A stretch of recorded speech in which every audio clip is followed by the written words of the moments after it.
Hey guys, Eclipse14 here, and welcome back to Let's Play Final Fantasy. I should probably move before those NPCs block the way, that'd be embarrassing. So anyway, I got my hands on the cube after a pretty lengthy last episode, so now I have access to the floating castle. Fortunately, since I dealt with the Mirage Tower a couple episodes ago, kind of by accident, I can go there a little quicker. Not that that's a bad thing. So let's get in the river, and row on down. What's this? Ambush against Double Hydra. A big whoop.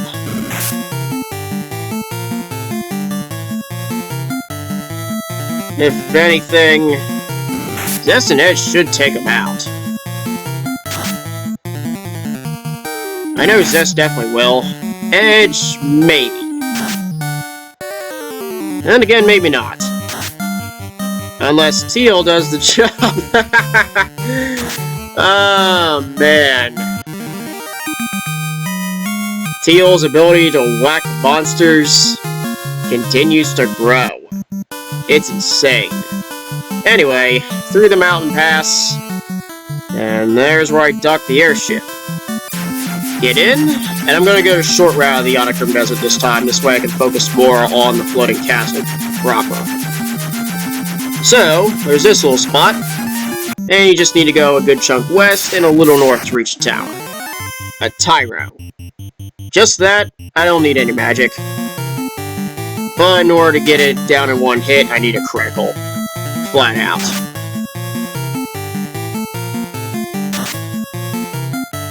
And that's exactly what I got.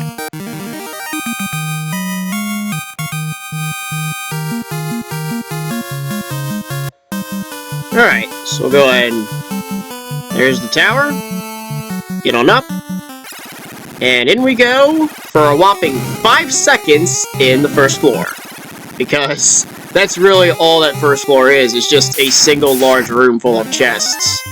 Services, which do a pathetic amount of damage with Scorch. Actually, these guys could have shown up as early as Gergu Volcano. They just didn't show up when I went through there. And... weirdly, they just show up here again. Yeah, Scorch is just a joke. Though I think when you're supposed to face them originally, it should be a bit harder than that. Maybe around 20-ish or something like that, because you're not resisting fire. But by this point, everybody is. My mages do the ribbons, Zest do the dragon armor, and Edge do the flame shield. Or flame armor, whichever one I had.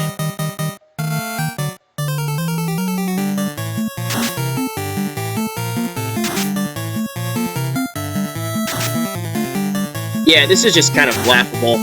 I could literally heal staff this away. It'd be perfect. Matter of fact, I might just do that this next turn.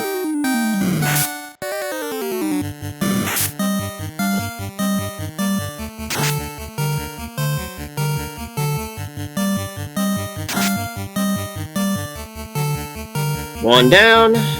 Apparently Edge didn't hit his target completely. Well, no big deal. I mean... Heal staff. Okay, you might not be able to max out 505, that's fine. Flow gets over 300. Not too bad.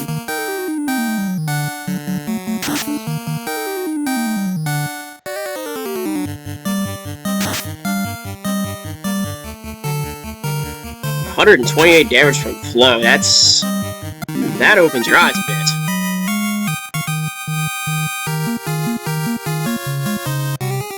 Anyway, that's that. Nothing special. Moving on. Continue on to the north. And eventually we find our way inside the pillars. Oh god, this is an ambush too. The Saber Teeth, which are the blue tigers, have a ridiculous 35% critical hit rate. By far the highest of any monster in the game. And of course there's the Catmen, which cause poison, but I already faced them when I was leaving the Castle of Ordeals region, so it's not like I'm not familiar with them. 8 enemies though. If only Zest had an AoE ability.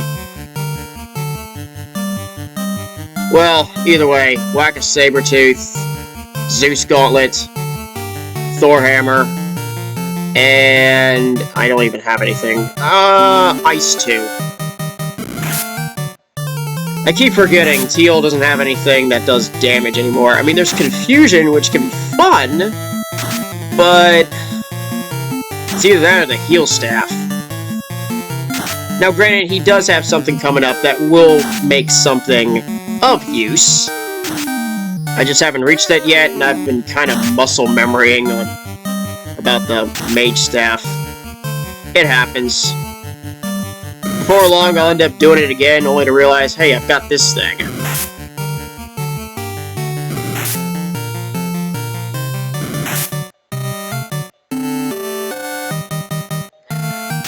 Now, if only the magic would do fine.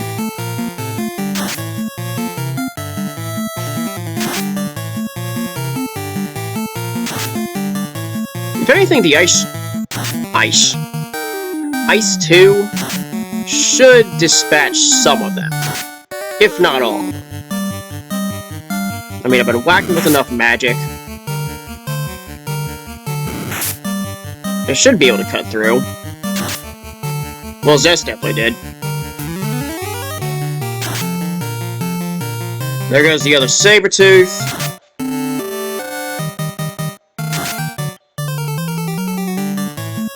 Well, the Catman, they're down.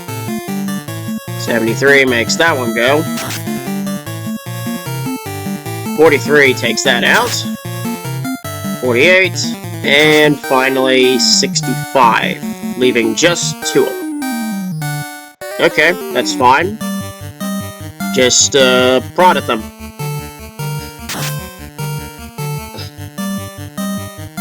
$56 damage from Teal. It's not too shabby. Even if it is just a single hit.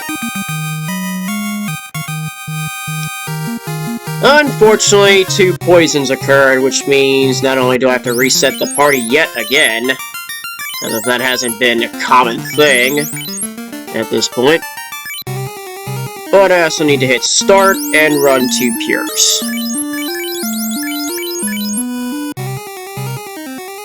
How is everybody anyway beyond that? That's fine, actually. Alright, get inside. Roll on here. There's the stairs. What's this? Oh, you gotta be kidding me. Oh, shit. You actually have to face this at the top of the Mirage Tower, but it is the rarest encounter of the Mirage Tower. The Blue Dragon is even worse than the Gas Dragon, with slightly higher absorb and resistance to lightning. Of course, because it is a Thunder Dragon. Speaking of Thunder, that's what it casts as its ability, which hits just as hard as Poison. The only difference is lightning resistance, which is much more tolerable at this point. And I know I've got that on Zest, as well as Flow and Teal, meaning Edge is the only worry. Not that that will be any trouble. They also have a crapload higher HP. What the hell do I do with Flow? I know exactly what to do. A Lightning, duh. I'll run the Heal Staff. Sounds dumb, but if anything, it'll kind of help later. Yeah, at least with the Blue Dragon, you can defend with A Lightning, and it does take care of the Thunder. You can't do anything about Poison. You either have something that resists it, or you don't.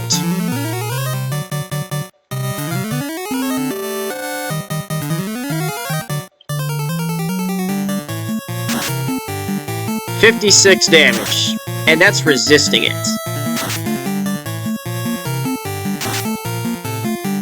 Damn, that hits hard. Even with resisting.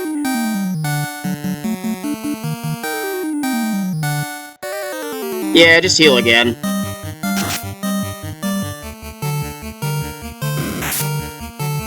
$63 damage against Zest. Honestly, that's not terrible. And down it goes. Well, on the plus side, I don't really have to explain what the Blue Dragon does when I get up there. Good lord. I can't believe I found that. I think that's the first time I've ever seen the Blue Dragon outside the scripted encounter coming up. which is just inside this room. What now? More Catman? You know what, fuck you guys. I've got bigger things to worry about.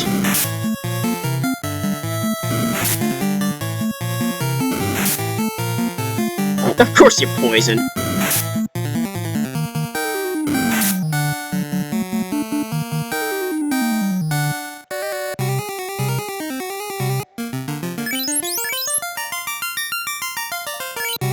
Same shit, different position. Okay then. Round 2 against the Blue Dragon. I don't even need to say anything, just run A Lightning. Though... what do I want to do with Teal? Do I just want to keep using the heal staff? Yes, I do.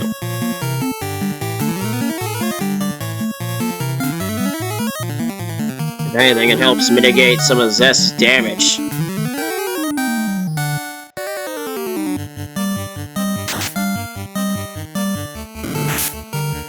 Ouch. Okay, that hits like hell, and that was a garbage round. On the plus side, at least it didn't cast Thunder outright. Though I really gotta... I have to heal too. Just flat out. No, heal staff for good measure.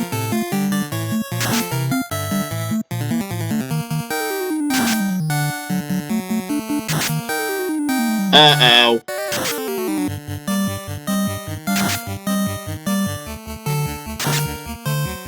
Holy shit, he just made it. I was all but certain Teal was going down. I'm not gonna lie, even though I haven't had a KO all game, you gotta admit a bit of that's due to some pretty ridiculous luck at times. That's really the only way you never get KO in this game, is sheer stupid luck at some of the weirdest times, such as this fight. Do I even want to try to heal 2 again? Screw it.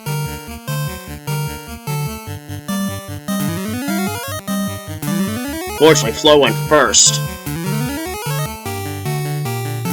Edge is capped out. Doesn't mean shit because Teal's the main concern. 61's okay. And down it goes. A bit uglier than the first one, but then again I wasn't expecting that one to show up in the first place. And that's a level up for everybody from that 818 experience. Edge finally gets past the 350 plateau. Flo reaches 328. Teal gets past 250. Awesome. And that's a wrap. With the cube in hand, step on in. What the fuck? It's a space station!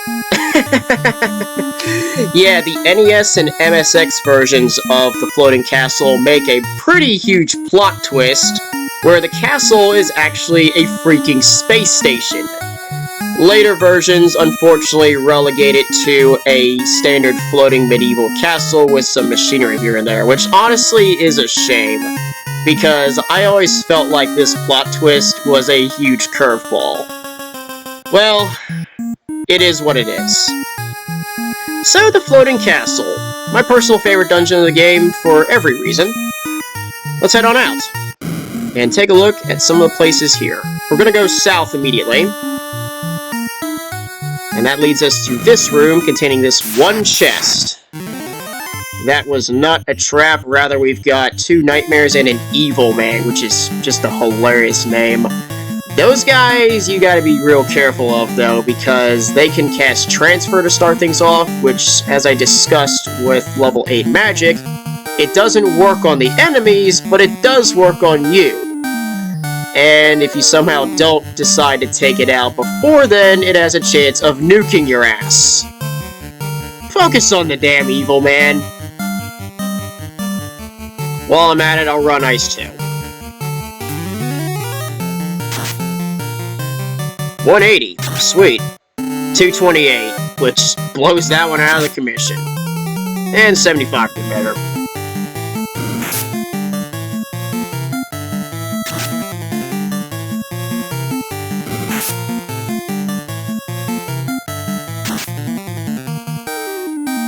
You're not nuking me, that's for sure.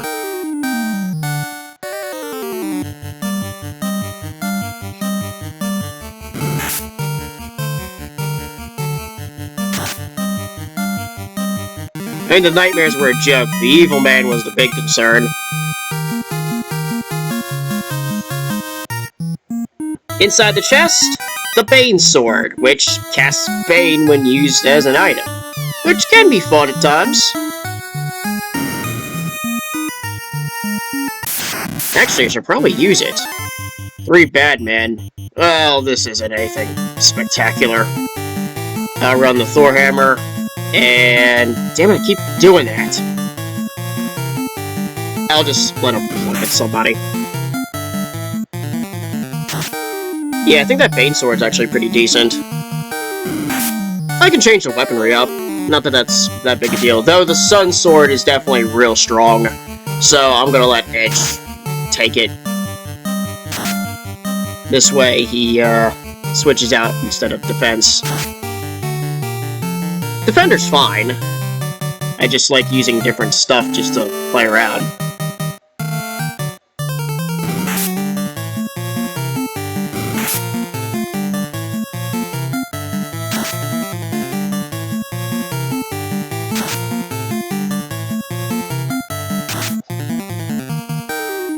Okay, just one to go, and that was easy.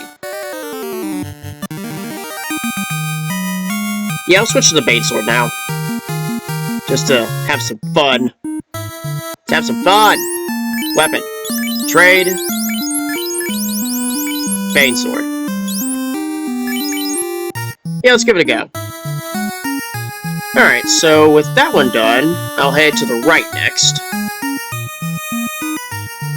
That leads to this room, where there's 5 chests. Far right is a Grey Naga and an air. Weirdly, these are the only elementals that he can run from, which is kind of weird. How the hell do you run from air? At the same time, it is far and away the highest evasion in the game. So you may want to just focus on him with magic if you need to. The Grey Naga's got a whole bunch of spells, but that's really the only thing special about him. I should quickly dispatch it though. Just do this. Thor Hammer, and god damn it, I did it again. I may as well do around the heal staff anyway.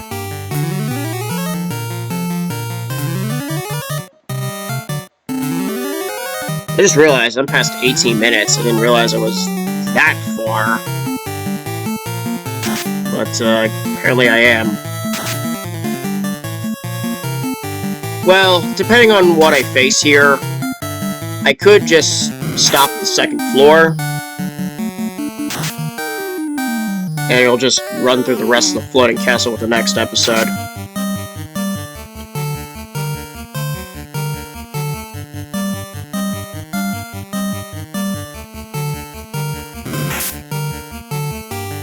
Beyond that, there's not really much to speak about these guys. Naga's more of a nuisance than anything else.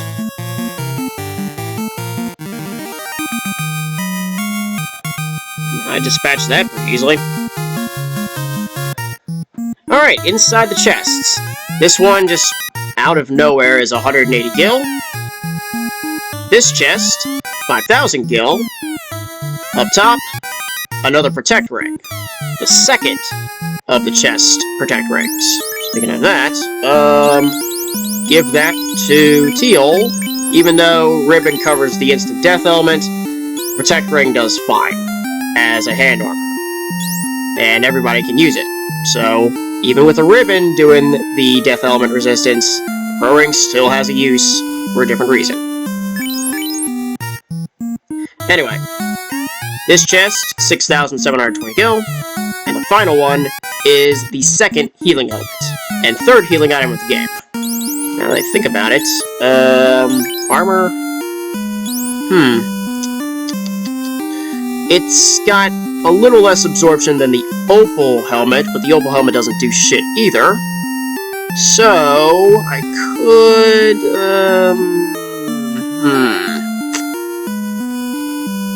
not yet. Actually, yeah, you know what? I will do it. Because the Opal helmet's gonna be dispatched pretty eventually anyway.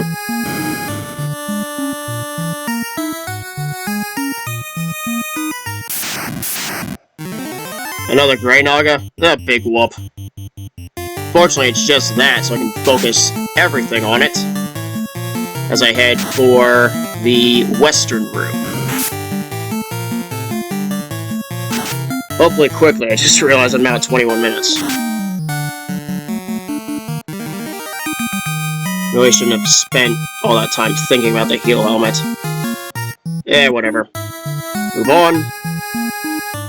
Down. And here's the western room. Where inside are 4 chests. Inside this one, 7,900 gil. And up here, the right side is 4,150 gil. Left is 9,900. And up top, a heal potion. Okay, not as flashy as the other two, but they've got their use. More Badmen, really? Do I want to... Nah, I'll just run the Zeus Gauntlet. Fuck it, Fire 2. It's been a while since I've used it. Well, outside the Mage Staff.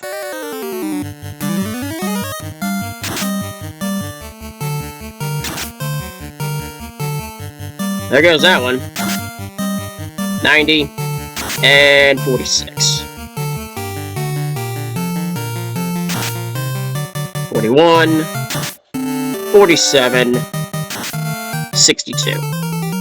Hopefully the Thor Hammer will take one of them out, maybe?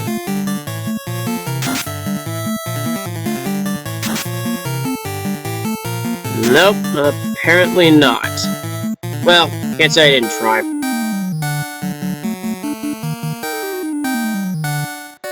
Run it back. Whoops. I don't even need to use magic anymore. I think the Zeus Gauntlet and Thor Hammer will take care of the rest. Maybe.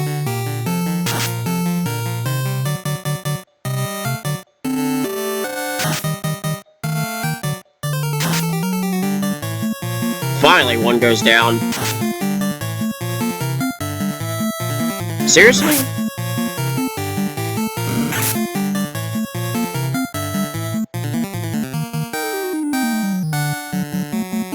Well then, that didn't work out the way I thought it was going to. Oh well.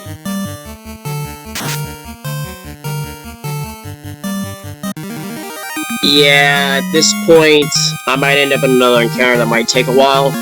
So, instead of just heading up to the second floor, I'm actually going to go ahead and just cut right at this point, and I'll head up to the second floor next episode and finish up some more of the floating castle, since I don't think I'll cover it in a single episode. Thanks for watching, and I'll see you next time.